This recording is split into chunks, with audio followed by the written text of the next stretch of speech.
राम राम कोडेस। आज के leet code contest का दूसरा सवाल। ठीक है, यहाँ पर आपको एक स्टार्टिंग पोजीशन दिया हुआ है।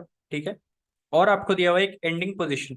ठीक है, आपको स्टार्टिंग पोजीशन से शुरू करते हुए आपको एंडिंग पोजीशन तक जाना है। ठीक है, और आपके पास के नंबर ऑफ स्टेप्स हैं।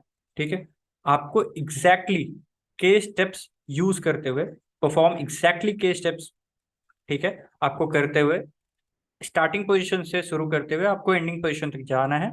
अगर कोई भी ऐसा तरीका नहीं है कि आप स्टार्टिंग पोजीशन से एंडिंग पोजीशन तक जा पाओ, ठीक है, यूजिंग के स्टेप्स, तो आपको रिटर्न करना है नो, मतलब जीरो। अदरवाइज जितने भी ऐसे तरीके हैं आपको वो रिटर्न करने हैं।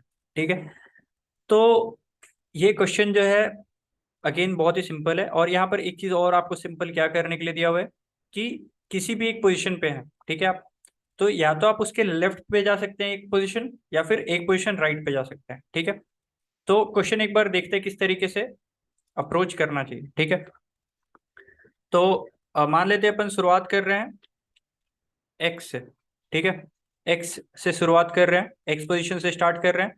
अपना डेस्टिनेशन है वाई, और इसके लिए हमारे पास है के स्टेप्स। ठीक है, तो सबसे पहले एक क्या स्टेप मैं कर सकता हूँ, एक्स से मैं एक स्टेप पीछे जा सकता हूँ, x-1। ठीक है, और k-1 स्टेप्स मेरे पास बच रहे हैं। और एक क्या स्टेप हो सकता है कि मैं x+1 स्टेप पे चला जाऊं। ठीक है, और मेरे पास स्टेप अगेन अब k-1 बच रहे हैं। ठीक है, अब अगेन इस तरीके से मैं क्या कर सकता हूँ, इस पोजीशन से मैं क्या कर सकता हूँ, यहाँ से मैं या तो एक स्टेप पीछे जा सकता हूँ, x-1, सॉरी x-2, k-2 एक स्टेप था। ठीक है, यहाँ से फिर अगेन मैं पीछे चला गया, और यहाँ पर से मैं अगेन क्या कर सकता हूँ, या तो एक स्टेप आगे जा सकता हूँ, एक स्टेप पीछे मैं जा चुका हूँ, अब एक स्टेप मैं आगे चला जाऊंगा। तो ये हो जाएगा x, और ये हो जाएगा k-2। ठीक है, अब इस पोजीशन से मैं कहाँ कहाँ जा सकता हूँ, इस पोजीशन से मैं जा सकता हूँ एक स्टेप बैक, एक पोजीशन आगे। ठीक है, तो एक स्टेप बैक करते ही मेरा पोजीशन क्या हो जाएगा, x, k-2। ठीक है, और अगेन आगे बढ़ूंगा तो ये क्या हो जाएगा, x+2, k-2। ठीक है, अगेन हर एक पोजीशन को मैं इस तरीके से एक्सपैंड करूंगा तो दो दो स्टेट आएंगे। ठीक है, दो दो स्टेट आएंगे, और इसी तरीके से ये आगे बढ़ते जाएगा जब मेरा x=y हो गया। ठीक है, और उस समय तक मैंने एग्जैक्टली के स्टेप्स यूज कर लिए। ठीक है, तो नो मैटर जिधर से भी, जो भी पाथ से मैं जा रहा हूँ, मान लेते हैं कि अ, यहाँ पर तो वेरिएबल मैंने लिया, तो थोड़ा ज्यूम करना, विजुअलाइज करना आपके लिए मुश्किल होगा। तो आप मान लेते हैं कि इस पाथ से मैं जाते हुए वाई पे रीच कर गया। ठीक है, तो वाई तक मैं रीच कर गया, और एट द सेम टाइम के का वैल्यू भी मेरा जीरो हो चुका है। ठीक है, तो मैं बोलूंगा कि हाँ, ये जो भी पाथ है, सपोज इधर से कोई भी पाथ ऐसा जा रहा था, तो ये तो एक पाथ होगा, तो यहाँ से +1 रिटर्न कर दूंगा। अगर एक्स मेरा वाई के से इक्वल नहीं हो पाया, ठीक है, पर मेरा के जो है वो जीरो के बराबर हो गया। ठीक है, एक्स और वाई अभी इक्वल नहीं है। ठीक है, पर मेरा के जीरो हो चुका है, मतलब अभी तक मेरे मैं अपने डेस्टिनेशन तक पहुंचा नहीं, पर मेरा जो नंबर ऑफ स्टेप्स था जो मैं चल सकता था वो जीरो हो चुका है। ठीक है, तो मैं जिस भी पाथ से ऐसा जा रहा था उस पाथ को मैं बोल दूंगा कि भाई इस पाथ से पहुंचना पॉसिबल नहीं है, तो वहां से मैं रिटर्न कर दूंगा जीरो। ठीक है, बस ये दोनों बेस केस है, और ये इस तरीके से अपन केस एक्सपैंड करते चलेंगे और सॉल्यूशन निकालते चलेंगे। ठीक है, तो इसमें अगर आप थोड़ा सा ध्यान दो ना, तो इसमें आपको समझ में आ जाएगा कि ये सिंपल सिंपल सा डीपी है। ठीक है, और डीपी भी कोई बहुत टफ नहीं है, बस थोड़ा सा एक ऑब्जर्वेशन बेस्ड है, अदरवाइज ये सिंपल सा डीपी है। ठीक है, यहाँ पर मैं एक्स से शुरू किया, फिर मैं अगला स्टेप गया, अगला यहाँ पर एक्स और के, एक्स पोजिशन पे था, मेरे पास के स्टेप्स थे। फिर मैं x-1 पे गया, k-1 स्टेप्स हैं, x+1 पे गया, k-1 स्टेप्स हैं। ठीक है, फिर अगेन यहाँ से मैं कहाँ कहाँ पर गया, ये नया स्टेट है मेरे लिए। ठीक है, ये भी नया स्टेट है मेरे लिए, ये नया है। ठीक है, ये भी नया है, पर ये दोनों जो है ये रिपीटेड स्टेट है। ठीक है, एक्स पे मैं हूँ, k-2 स्टेप्स है।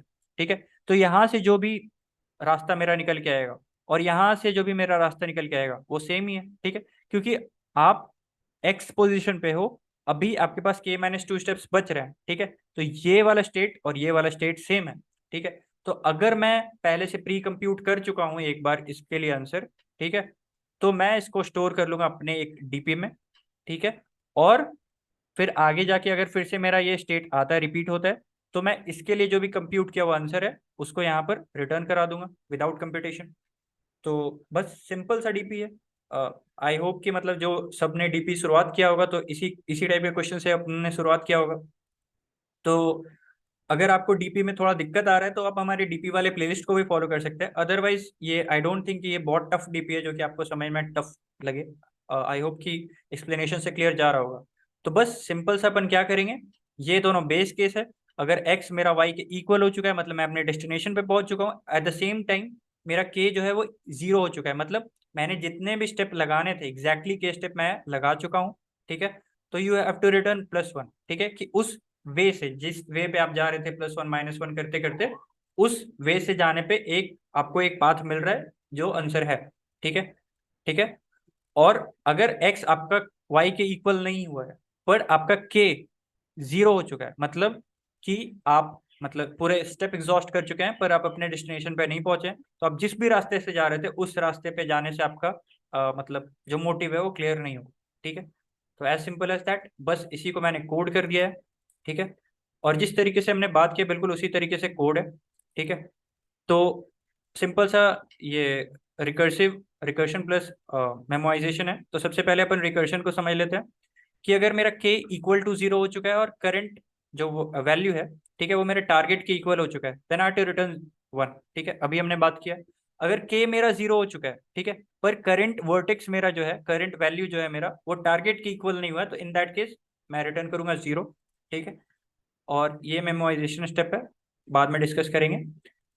बाकी मेरे पास क्या स्टेप हो सकते हैं कि मैं वहां से +1 चला जाऊं। ठीक है, तो मेरा स्टेप एक माइनस हो जाएगा। और मेरे पास क्या स्टेप और क्या रास्ता हो सकता है, या तो मैं -1 चला जाऊं, ठीक है, और अगेन स्टेप मेरा है जो वो एक माइनस हो जाएगा। अब जैसा कि हमने देखा था डिस्कशन में इससे पहले जो चॉइस डायग्राम बनाया है कि कुछ कुछ जो स्टेट है वो रिपीट हो रहे हैं, तो उस रिपीटेड स्टेट को काउंट करने के लिए मैं IJ का एक वेक्टर बना लूंगा, मतलब 2D वेक्टर बना 2D डीपी बना लूंगा। ठीक है, दो स्टेट कौन कौन से हैं, एक तो पोजीशन होगा और एक होगा नंबर ऑफ स्टेप्स के।